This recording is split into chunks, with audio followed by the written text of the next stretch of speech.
Hare Krishna, everyone. Welcome back to the live studios here at Wisteria Cottage, sometimes called Wisteria College, because so many devotees are coming here and learning things about spiritual life, spiritual college. Just outside of Folkestone, in between Folkestone and Canterbury, in Kent, England. Welcome back, all of you, from the cyberspace, wherever you are. And don't forget to share. Caring means sharing. Sharing means caring. And caring means sharing. Let's read now. I have a working appointment with Vaisheshika Prabhu in California at 8 o'clock. We're working on an internet site with him, and we're doing the refinement of the English. So I have to do that at 8 o'clock. So we should get going here.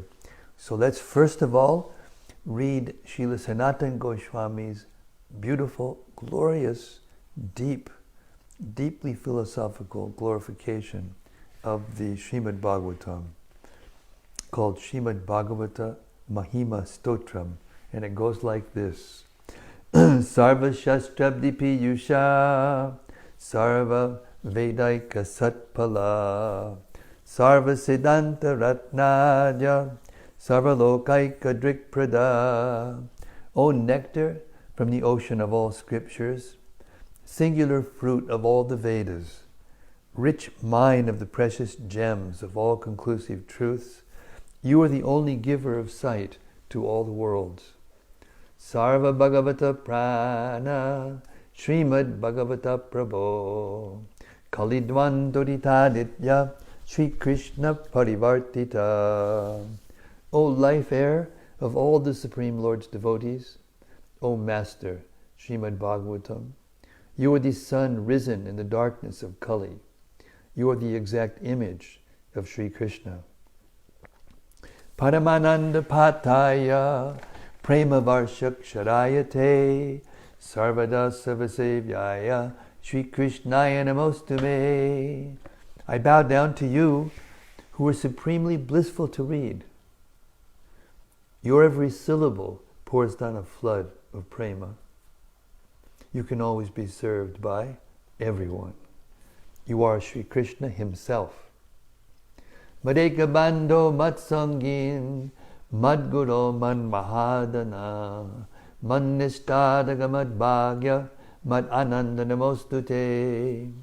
My only friend, my constant companion, my spiritual master, my great wealth, my savior, my good fortune, my source of ecstasy, I bow down to you. A sadhu, sadhutadayin, atini chochatakara, hanamunchagadachin mam, premnarit kantayospura. O bestower of saintliness to the unsaintly, O exalter of the most fallen, please never leave me. Always appear in my heart and my voice with pure love.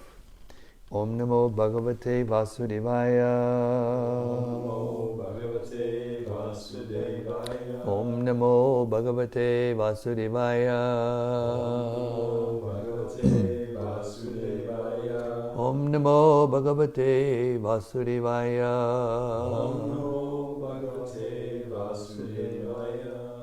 So now we may reach the end of the second canto tonight.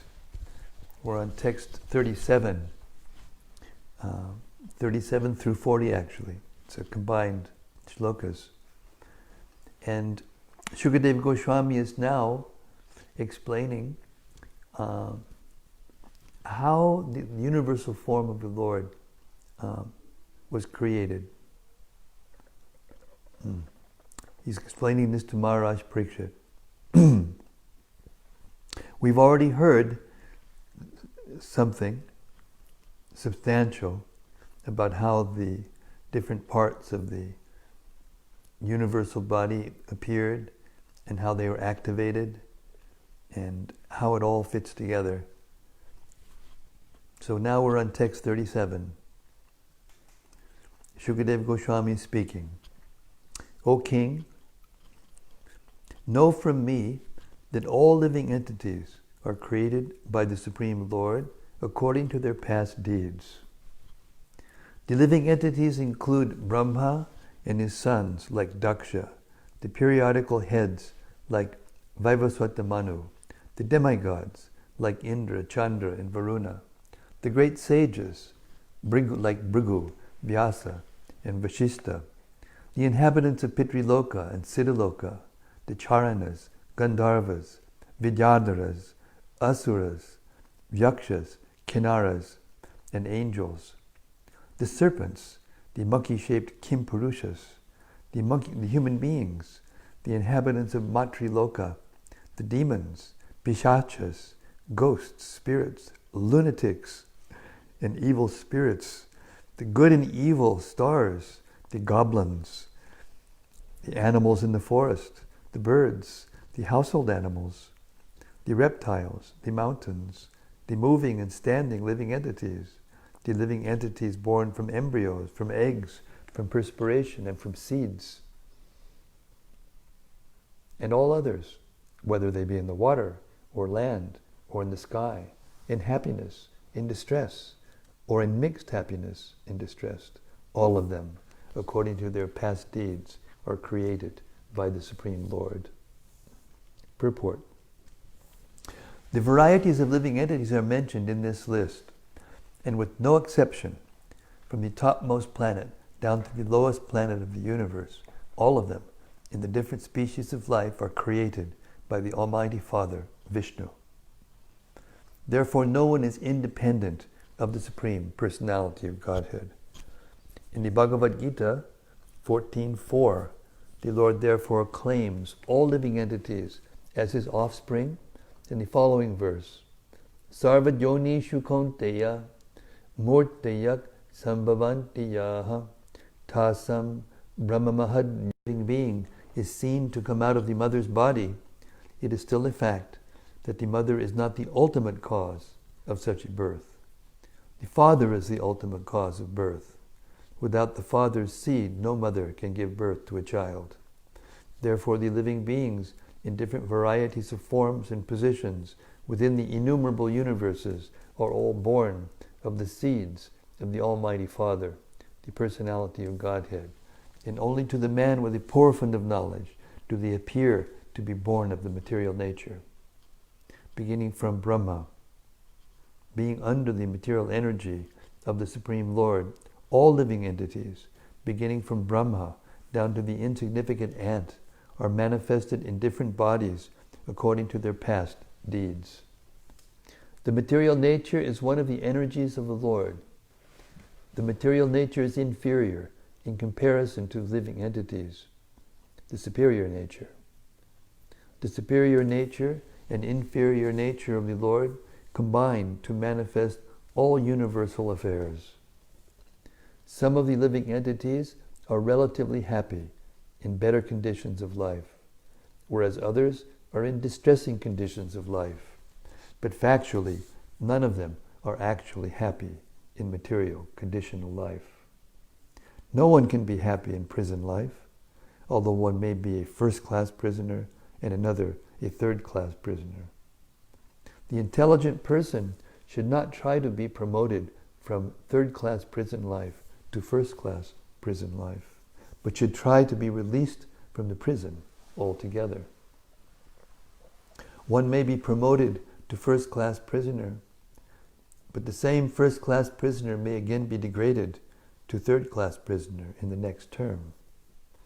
One should try to be free from prison life and go back home, back to Godhead. That is the real goal for all types of living entities. Text 41.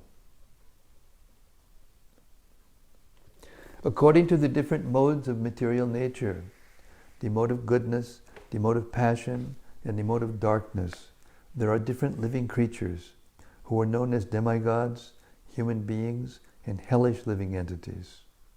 O King, even a particular mode of nature, being mixed with the other two, is divided into three, and thus each kind of living creature is influenced by other modes and acquires its habits also. Purport. The living entities individually are being conducted by a particular mode of nature. But at the same time, there is every chance of their being influenced by the other two. Generally, all conditioned souls in the material encagement are influenced by the mode of passion, because every one of them is trying to lord it over the material nature to fulfill his individual desire. But in spite of the individual mode of passion, there is always the chance of being influenced by the other modes of nature by association. If one is in good association, he can develop the mode of goodness, and if in bad association, he may develop the mode of darkness or ignorance. Nothing is stereotyped. One can change his habit by good or bad association, and one has to become intelligent enough to discriminate between good and bad. The best association is the service of the devotees of the Lord, and by that association, one can become the highest qualified man by the grace of the Lord's pure devotees. As we have already seen in the life of Srila Narada Muni, he became the topmost devotee of the Lord, simply by the association of pure devotees of the Lord. By birth, he was the son of a maidservant, and had no knowledge of his father, and no academic education, even of the lowest status. But simply by associating with the devotees, and by eating the remnants of their food stuff, he gradually developed the transcendental qualities of the devotees. By such association, his taste for chanting and hearing the transcendental glories of the Lord became prominent. And because the glories of the Lord are non-different from the Lord, he got direct association with the Lord by means of sound representation. Similarly, there is the life of Ajamil, 6th canto, who was the son of a Brahmana and was educated and trained properly in the discharge of the duties of a Brahmana, but who, in spite of all this, because he contacted the bad association of a prostitute, was put into the path of the lowest quality of Chandala, or the last position for a human being. Therefore, the Bhagavatam always recommends the association of the Mahat, or the great soul, for opening the gate of salvation. To associate with persons engaged in lording it over the material world means to enter into the darkest region of hell. One should try to raise himself by the association of the great soul. That is the way of the perfection of life. Text 42.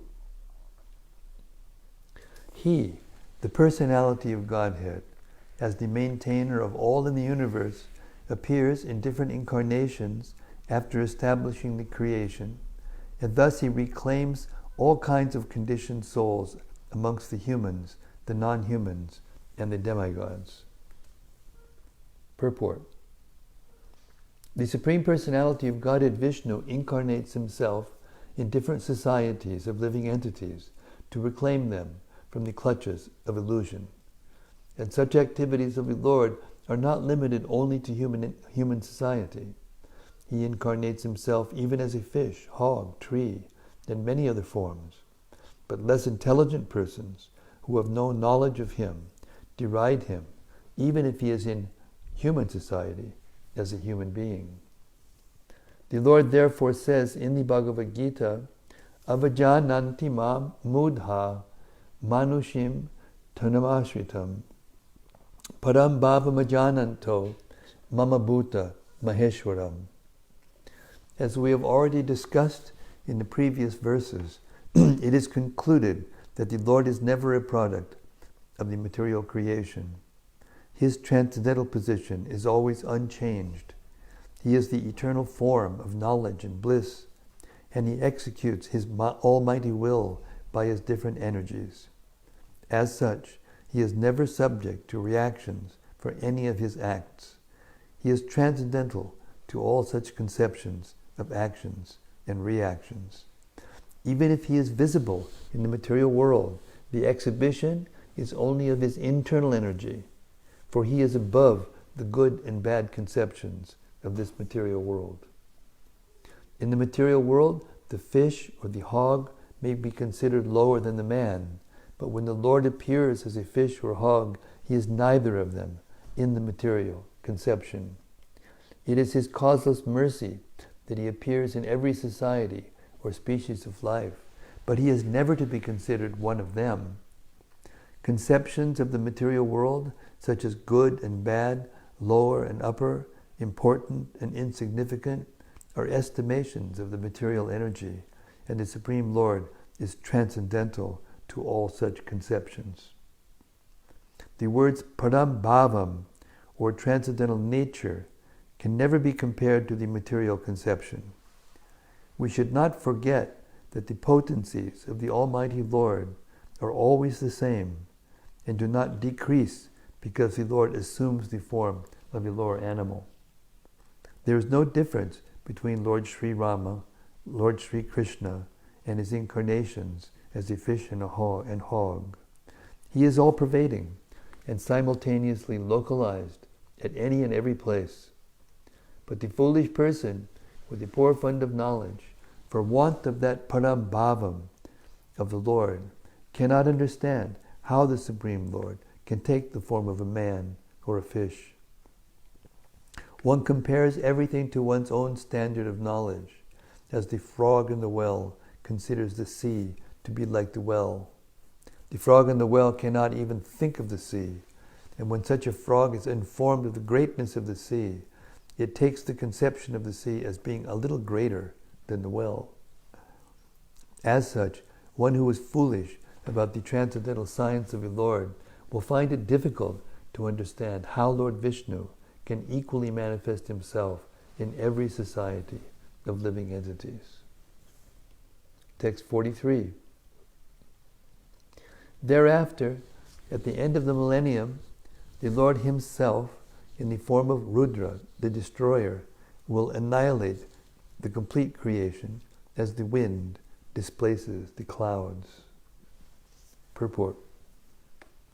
This creation is very appropriately compared to clouds.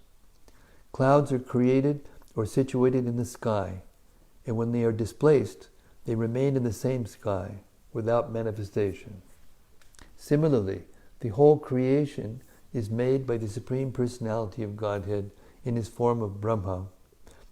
It is maintained by him in the form of Vishnu, and it is destroyed by him in the form of Rudra or Shiva, all in due course. This creation, maintenance, and destruction are nicely explained in the Bhagavad Gita 8:19-20 as follows. Bhutagramak sa evayam bhutva praliyate ratrargame bhashakparta prabhavat jaharagame parastasmat tubhavanyo vyakto vyakta sanatanaha yak sasarveshu bhuteshu nashatsu navinashyati. The nature of the material world is that it is first created very nicely, then it develops very nicely and stays for a great number of years, even beyond the calculation of the greatest mathematician. But after that, it is again destroyed during the night of Brahma without any resistance. And at the end of the night of Brahma, it is again manifested as a creation to follow the same principles of maintenance and destruction. The foolish conditioned soul who has taken this temporary world as a permanent settlement has to learn intelligently why such creation and destruction take place. The fruitive actors in the material world are very enthusiastic in the creation of big enterprises, big houses, big empires, big industries, and so many big things out of the energy and ingredients supplied by the material agent of the Supreme Lord. With such resources and at the cost of valuable energy, the conditioned soul creates, satisfying his whims, but he unwillingly has to depart from all his creations and enter into another phase of life to create again and again. To give hope to such foolish conditioned souls who waste their energy in this temporary material world, the Lord gives information that there is another nature which is eternally existent without being occasionally created or destroyed, and that the conditioned soul should utilize his valuable energy so that he can go there. Instead of wasting his energy in matter, which is sure to be destroyed in due course by the Supreme Will, the conditioned soul should utilize his energy in the devotional service of the Lord, so that he can be transferred to the other eternal nature, where there is no birth, no death, no creation, and no destruction, but permanent life instead, full of knowledge and unlimited bliss. The temporary creation is thus exhibited and destroyed just to give information to the conditioned soul who is attached to temporary things. It is also meant to give him a chance for self-realization and not for sense gratification, which is the prime aim of all fruitive actors. Text 44.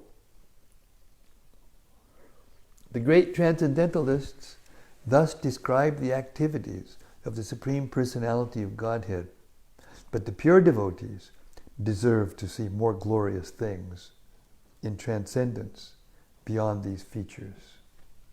Purport. The Lord is not only the creator and destroyer of the material manifestations of his different energies. He is more than a simple creator and destroyer.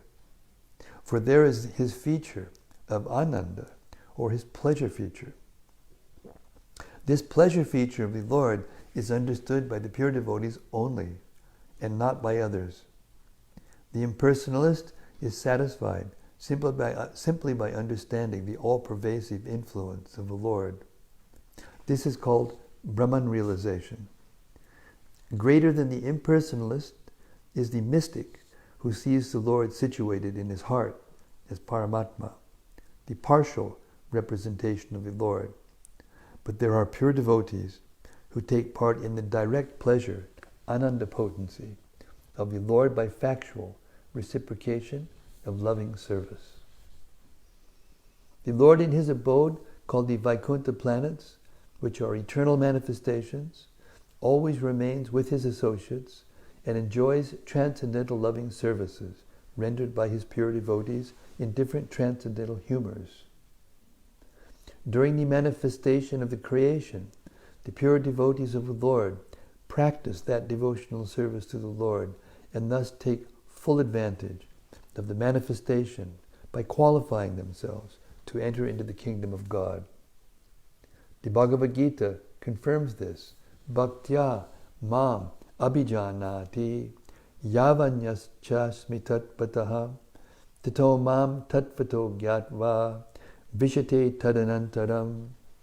By development of pure devotional service, one can factually know the Lord as he is, and thus be trained in the bona fide service of the Lord, and be allowed to enter into the direct association of the Lord in so many capacities. The highest glorious association with the Lord is made possible in the planet of Goloka Vrindavana, where Lord Krishna enjoys himself with the gopis and his favorite animals, the Surabhi cows. A description of this transcendental land of Krishna is given in the Brahma Samhita, which is considered by Lord Sri Chaitanya to be the most authentic literature in this connection. Text 45. There is no direct engineering by the Lord for the creation and destruction of the material world. What is described in the Vedas about his direct interference is simply to counteract the idea that the material nature is the creator. Purport. The Vedic direction for the creation, maintenance, and destruction of the material world is this. Yato va imani bhutani jayante yena jatani jivanti yat prayantyabhisam vishanti. That is, everything is created by Brahman. After creation, everything is maintained by Brahman. And after annihilation, everything is conserved in Brahman. Gross materialists, without any knowledge of Brahman, Paramatma, or Bhagavan, conclude material nature to be the ultimate cause of the material manifestation, And the modern scientist also shares this view that the material nature is the ultimate cause of all the manifestations of the material world. This view is refuted by all Vedic literature. The Vedanta philosophy mentions that Brahman is the fountainhead of all creation, maintenance, and destruction. And Srimad Bhagavatam, the natural commentation on the Vedanta philosophy, says, Janmadhyasyayaton bayad, itaratas charteshu abhigya swarat, etc. First verse of the first chapter of the first canto of Srimad Bhagavatam. Inert matter is undoubtedly energy with potential to interact, but it has no initiative of its own. Srimad Bhagavatam therefore comments on the aphorism Janmadhyasya by saying abhigya and swarat. That is, the Supreme Brahman is not inert matter, but he is supreme consciousness and is independent. Therefore, inert matter cannot be the ultimate cause of the creation, maintenance, and destruction of the material world. Superficially, material nature appears to be the cause of creation, maintenance, and destruction. But material nature is set into motion for creation by the Supreme Conscious Being, the personality of Godhead. He is the background of all creation, maintenance, and destruction. And this is confirmed in the Bhagavad Gita 9.10. Maya dyakshena prakriti suyate sacharacharam hetunani nikonteya jagad viparivartate. The material nature is one of the energies of the Lord, and she can work under the direction of the Lord, adyakshena. When the Lord throws his transcendental glance over material nature, then only can the material nature act, as a father contacts the mother, who is then able to conceive a child. Although it appears to the layman that the mother gives birth to the child, the experienced man knows that the father gives birth to the child. The material nature therefore produces the moving and standing manifestations of the material world after being contacted by the Supreme Father and not independently. Considering material nature to be the cause of creation, maintenance, and so on, is called the logic of nipples on the neck of a goat. The Chaitanya Charitamrita by Srila Krishnadas Kaviraj Goswami describes this logic of Aja Gala Stana Nyaya as follows, as explained by His Divine Grace, Sri Srimad Bhakti Siddhanta Saraswati Goswami Maharaj. The material nature is, as the material cause, is known as pradhan. And as the efficient cause, it is known as maya. But since it is inert matter, it is not the remote cause of creation. Let me repeat that again. This is very interesting. The material nature, as the material cause, is known as pradhana. And as the efficient cause, it is known as maya. But since it is inert matter, it is not the remote cause of creation. Kaviraj Goswami states as follows, Atayeva Krishna Mula Jagat Karana Prakriti Karana Yaiti Ajja Galastana. Because Karanarnavashayi Vishnu is a plenary expansion of Krishna, it is he who electrifies the matter to put it into motion. The example of electrification is quite appropriate. A piece of iron is certainly not fire, but when the iron is made red hot, certainly it has the quality of fire through its burning capacity. Matter is compared to a piece of iron, and it is electrified or made red hot by the glance or manipulation of the Supreme Consciousness of Vishnu. Only by such electrification is the energy of matter displayed in various actions and reactions. Therefore, inert matter is neither the efficient nor the material cause of the cosmic manifestation. Shri Kapila Deva said, Yatol Mukhad Vishpulingad Dumad Vapi Swasambhavad Apyat Mat Vinat Bimatad Yatagni Pritaka Ulmakat. Bhagavatam 3:28-40. The original fire, its flame, its sparks, and its smoke are all one. For fire is still fire, yet is different from the flame. The flame is different from the sparks, and the sparks are different from the smoke. In every one of them, namely in the flames, in the sparks, and in the smoke, the integrity of fire is present, yet all of them are differently situated, with different positions. The cosmic manifestation is compared to the smoke, because when smoke passes over the sky, so many forms appear, resembling many known and unknown manifestations.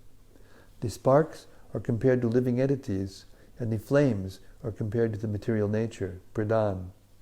One must know that each and every one of them is effective simply because of being empowered by the quality of the original fire. Therefore all of them, namely the material nature, the cosmic manifestation, and the living entities, are but different energies of the Lord, fire.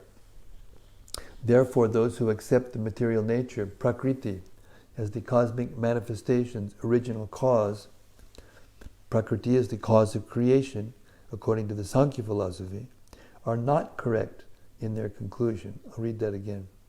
Therefore, those who accept the material nature, prakriti, as the cosmic manifestation's original cause, prakriti is the cause of creation according to the Sankhya philosophy, are not correct in their conclusion. The material nature has no separate existence without the Lord.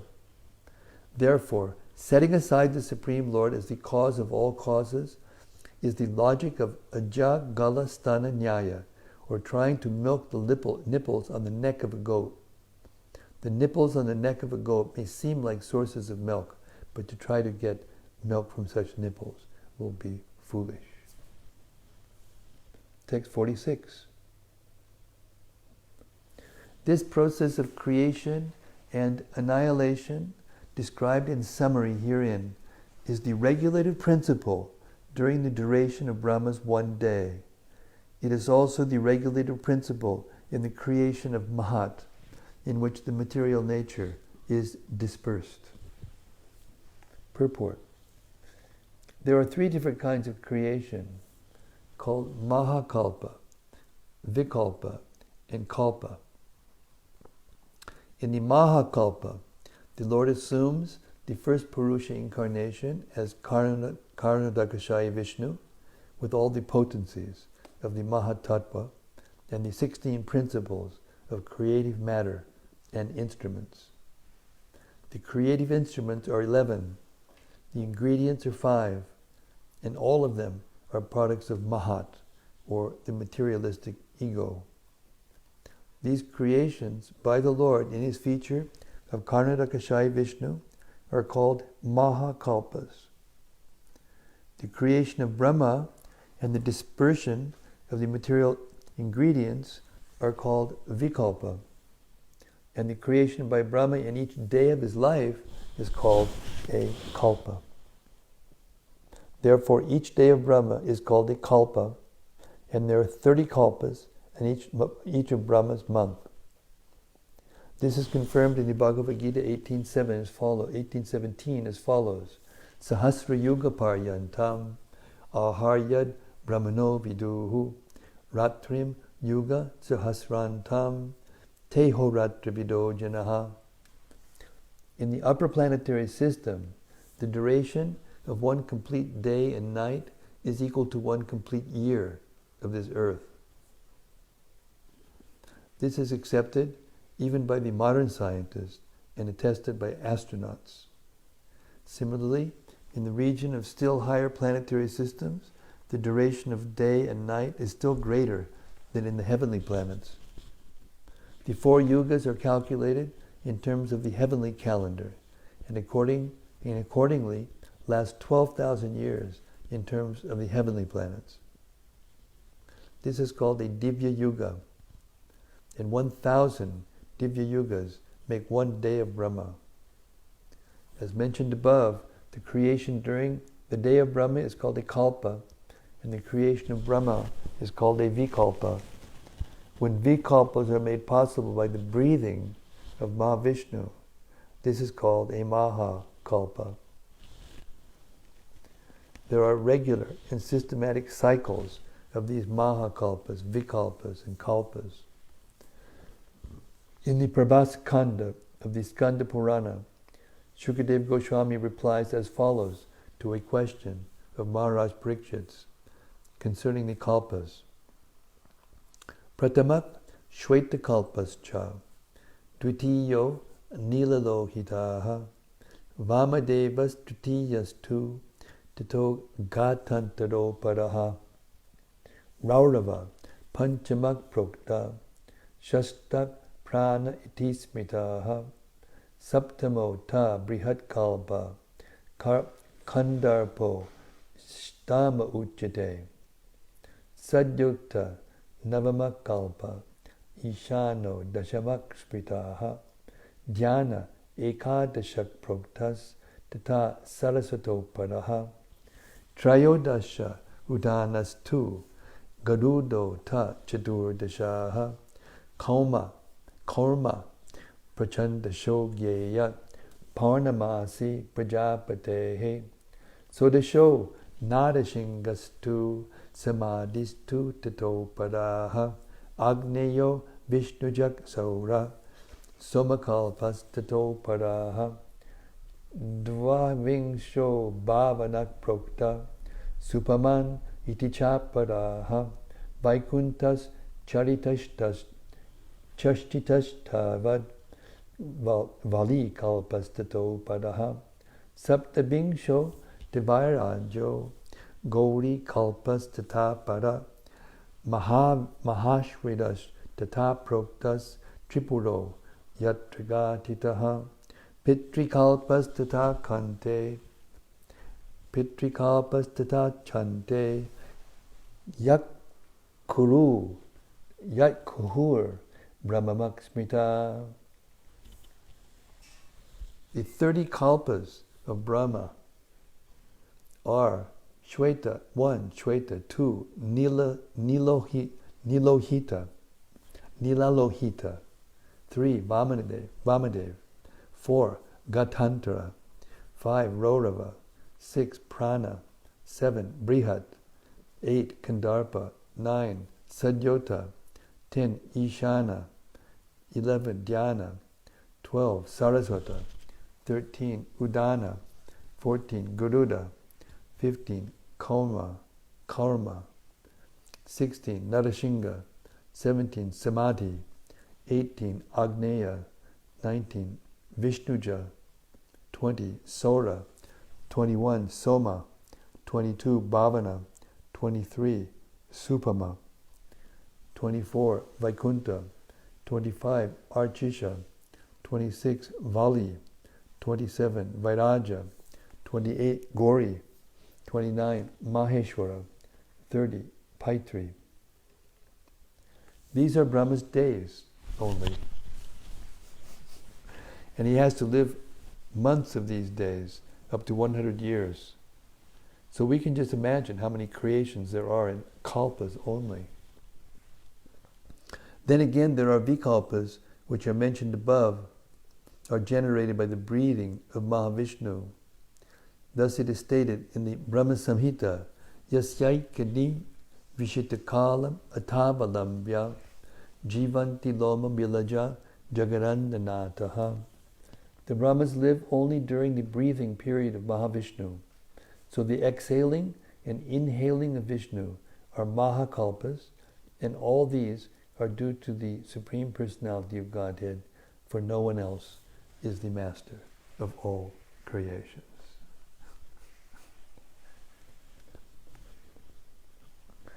Text 47.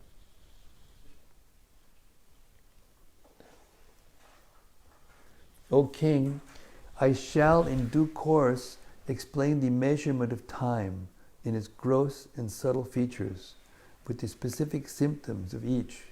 But for the present, let me explain to you the Padmakalpa. Purport. The present duration of a kalpa of Brahma is called the Varaha Kalpa, or Shvetadvaraha Kalpa, because the incarnation of the Lord as Varaha took place during the creation of Brahma, who was born in the lotus coming out of the abdomen of Vishnu. Therefore, this Varaha Kalpa is also called Padma Kalpa, and this is testified by acharyas like Jiva Goswami, as well as Vishwanath Chakravarti Thakur, in pursuance of the first commentator, Swami Sridhar.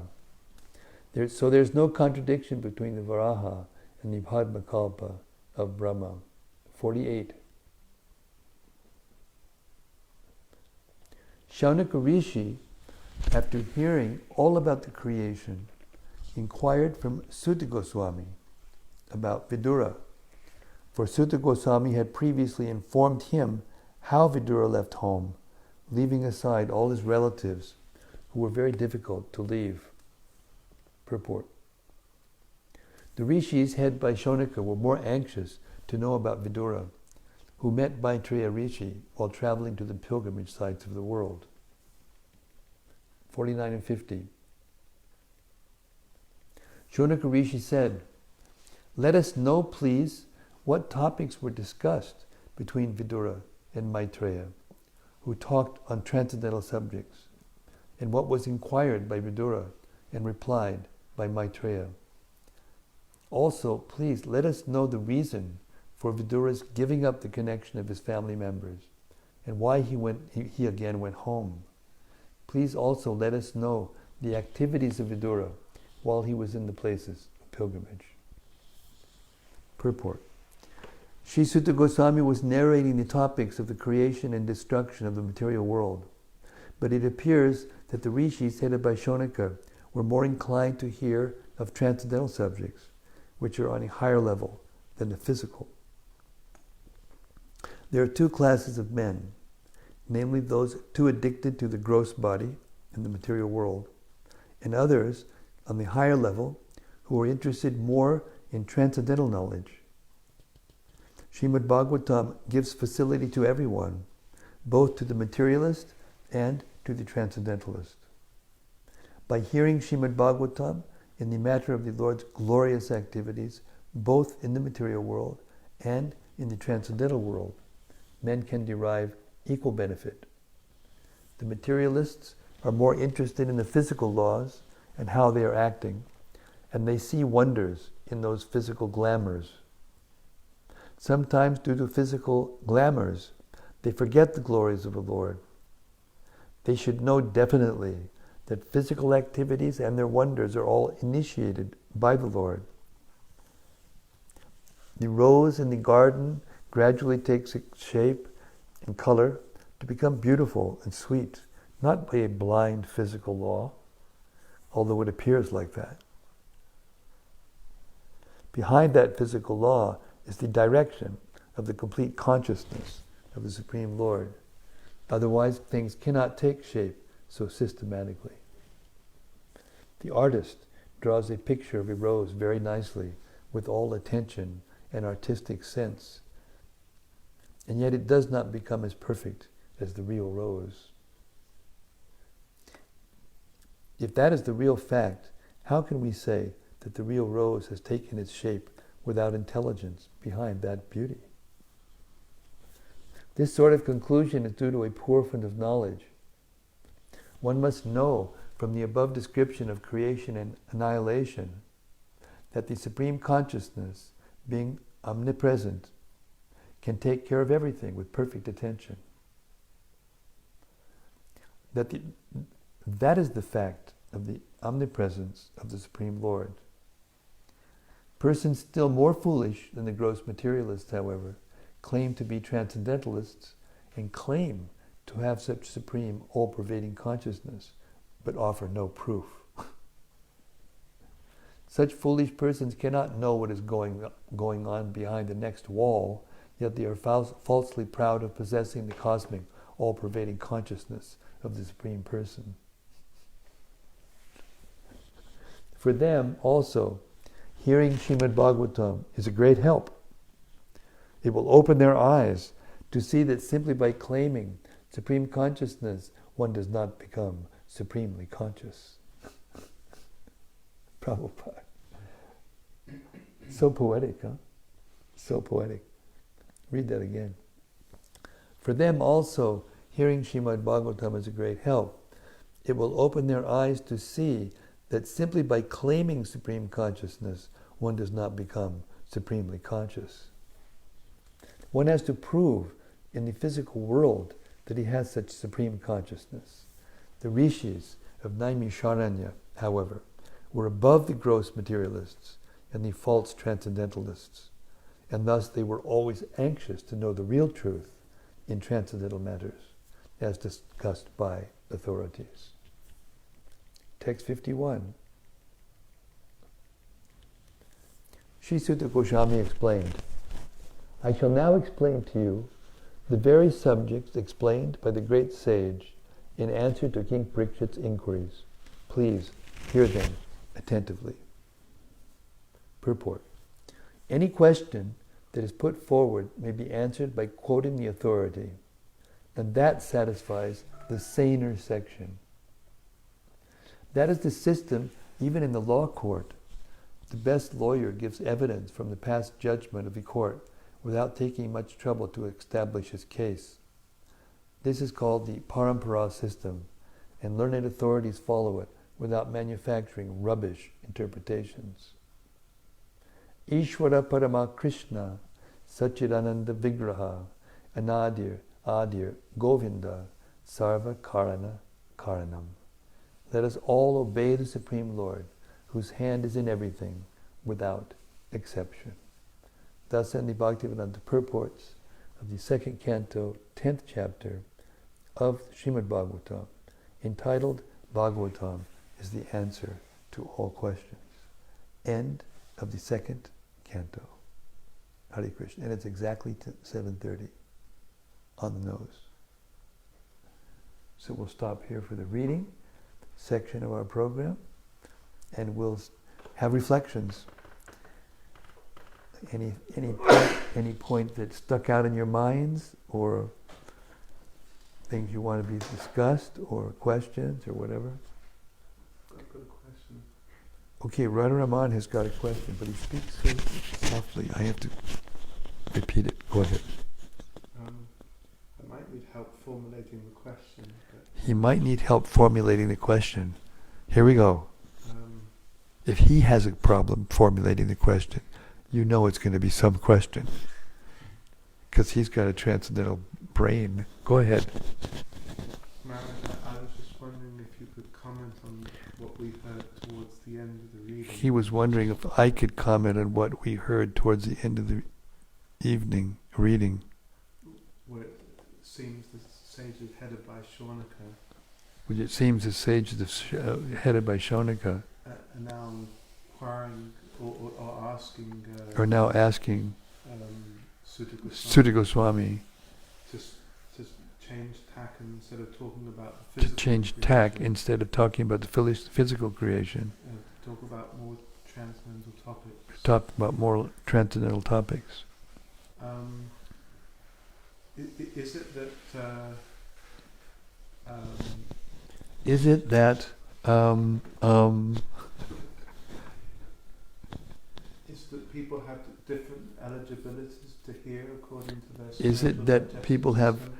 different eligibilities to hear according to their spiritual digestive system? In which case, presumably then it's quite correct for them to ask them to change tack. In which case it's quite correct for them to ask them to change track.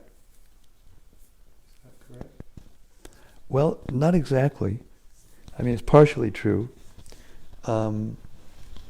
See, the Bhagavatam is eternal.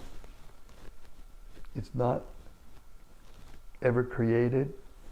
It never changes.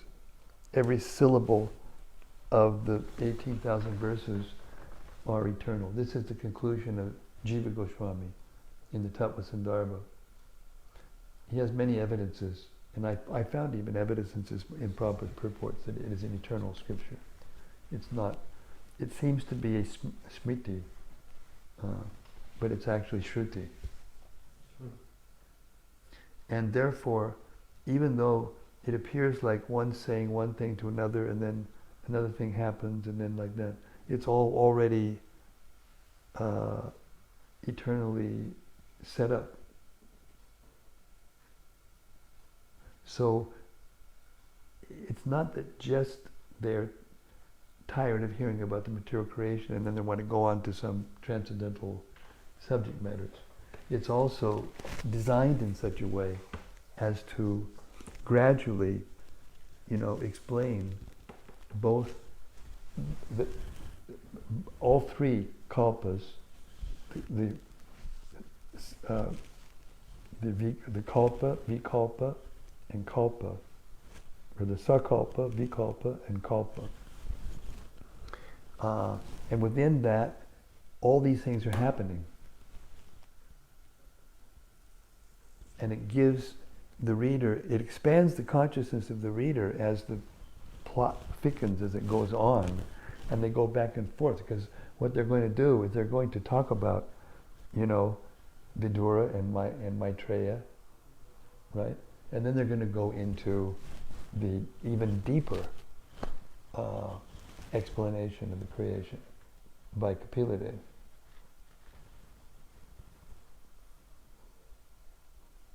So these sages are capable of hearing all of it. Mm-hmm.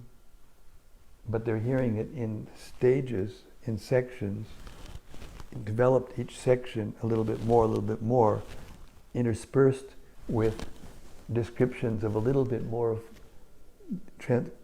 Krishna's activities and relationships and everything. And that's the way it progresses. So I think in one of the purports, maybe one of the last purports, it describes how there isn't a difference.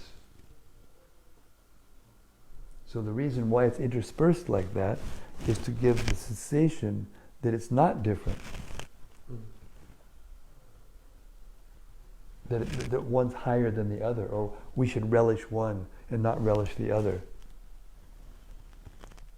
So it keeps going back and forth, back and forth, back and forth to make it clear to the reader, thoroughly clear to the reader, that they're all connected together, and all together they make the absolute truth. Something like that. Does that make sense? Yeah, it was in the beginning of the third canto when we hear directly about Krishna's pastimes. Yes, and then we're going to hear about the creation more deeply than we did, in this section, more elaborately. And then we hear about Dhruva Maharaj, and then we hear about the fifth canto. Rishabdev. And then we hear about the cosmic manifestation, which is more detail about the Visarga and how it relates to the living beings. And then we go on to hear about all the different incarnations. And then we hear about the genealogical tables of the sun god and the Surya Vamsa and the Yadav Vamsa, the moon god, and finally Krishna appears in the Yadav Vamsa, and Ramachandra appears in the Surya Vamsa.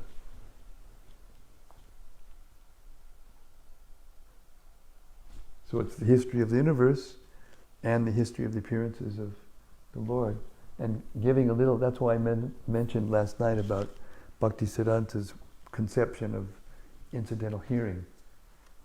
If you just keep hearing the Bhagavatam and keep hearing it again and again, you gradually, all the pieces of the puzzle come together, and then you can understand the relationship between all these things, and you can understand how Krishna is the topmost transcendental subject. But you'll also, be able to understand that it's all transcendental, actually.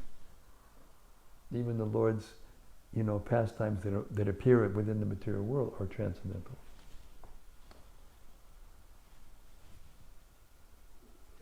Because I found it actually quite nectarian hearing what we were reading in the second canto about the creation, how the conditioned soul sort of manifests. So, am I right in understanding that even if I advance in Krishna consciousness, which I will ask, still relish hearing that? Of course, if you don't, then you're sahaja. If you don't relish, what did Sanatana Goswami say? Every syllable pours forth a flood of prema. Every syllable. But the sahajas want to go right to the intimate, rasa pastimes, Krishna, and they neglect the first part. But when Krishna is with the gopis, right, going through the rasa dam, through the forest, they ask him all kinds of things to talk about. He talks about Dhruva, particularly he talks about Dhruva Prahlad Maharaj. And they become in tears, they become in ecstasy. So we want to be gopis, but we don't want to hear about Dhruva, and we don't want to hear about, or we want to become gopis and we want to think that we're the highest and everyone else is lower. When in fact Radharani thinks that everyone is a devotee but her. How can you be going in the right direction if you think like that? It's not possible.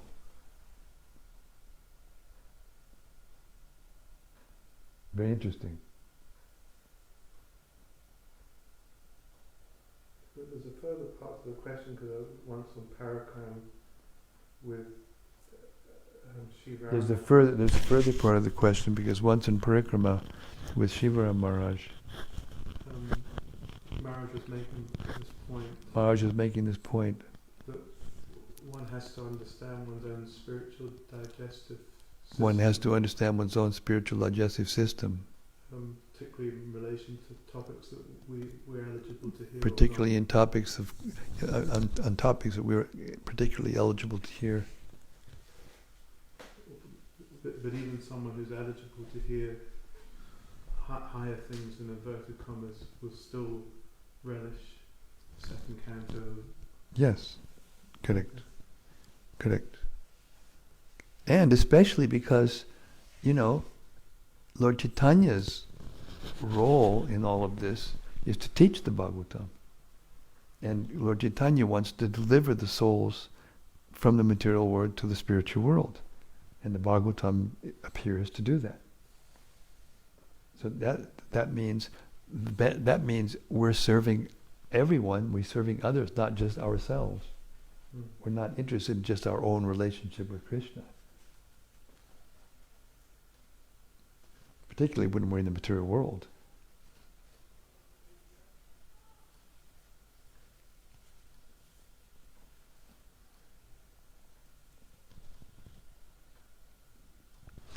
Are you finding something in the questions or comments or? Dharmendra Kumar said, "Thank you, Maharaj. Could not have dreamed to finish 2 cantos so systematically in such a short time without your mercy." Well, Hare Krishna. Well, you're entirely welcome, and the pleasure is all mine.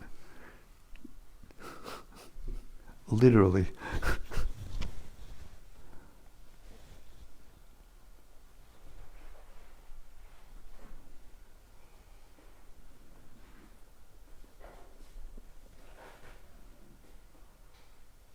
Maharaj, if I may. Dr. Mark is among us, and he wants to say something. I wonder, Maharaj, would you be able to say something, maybe just to make it a little clearer for me, the difference between the material cause, the efficient cause, and the remote cause, please? Yes. The Father is the remote cause. The semen is the efficient cause, and the mother is the ingredient cause. So Krishna is the remote cause. The pradhan is the ingredient cause, and Maya is the efficient cause. It's a matter of progressive stages or transformation.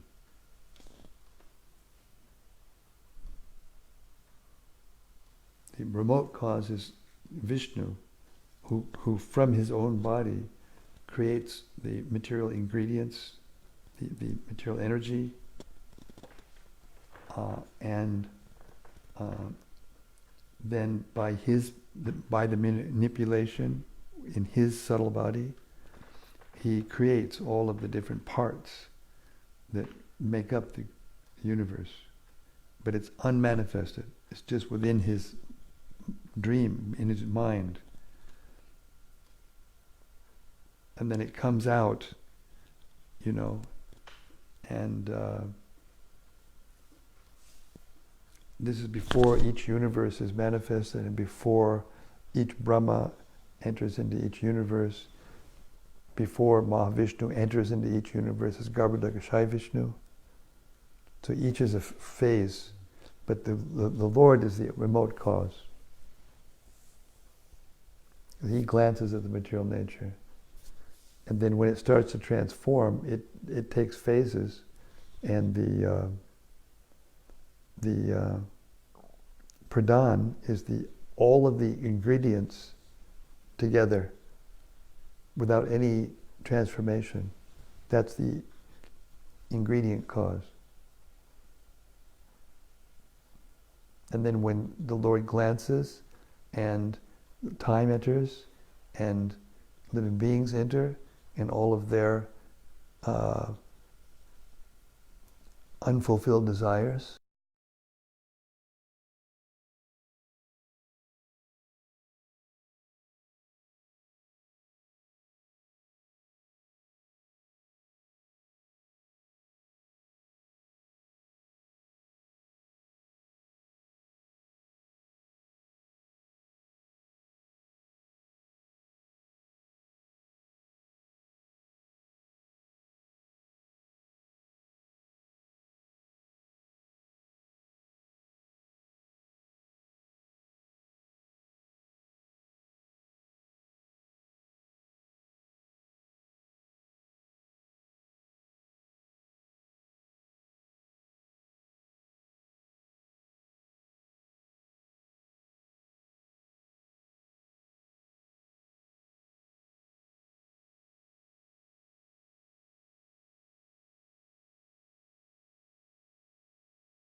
it's a very gross example, but the 7 sages are there. Durvaloka's there, pole star, the structure of the planets and everything. It's the same every time.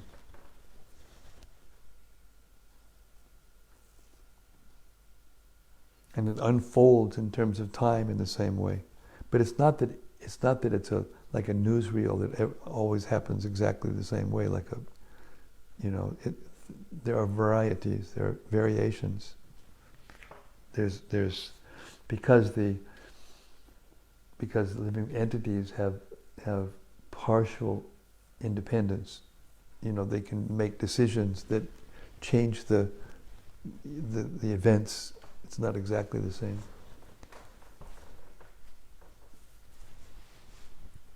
But Krishna's pastimes are the same. So we, in the material consciousness, we think, oh, how boring. The same thing happens again and again. But, that's not very interesting. But that's because we are in material consciousness.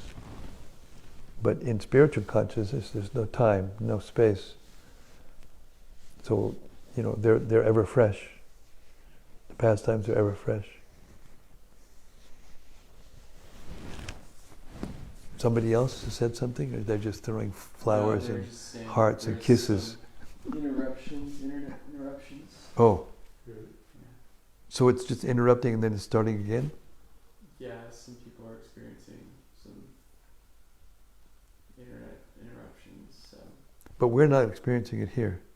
it doesn't seem No. to be that way. So for all of those who are experiencing internet interruptions, it means that the broadcast here is going on. There's no interruptions on our screen. So that means if you go back and listen to the thing, you will hear everything. There won't be any interruptions. Only if it shows on our screen where we're broadcasting from that there's an interruption, then will there be an interruption to the recording. So you shouldn't think that you're missing something. Just go back and listen to. Of course, that's a little waste of time. You're listening to it twice. But anyway, you don't have to miss anything if you just go and do the recording and listen to it. Watch it. And 7:50, just let you know. 7:50.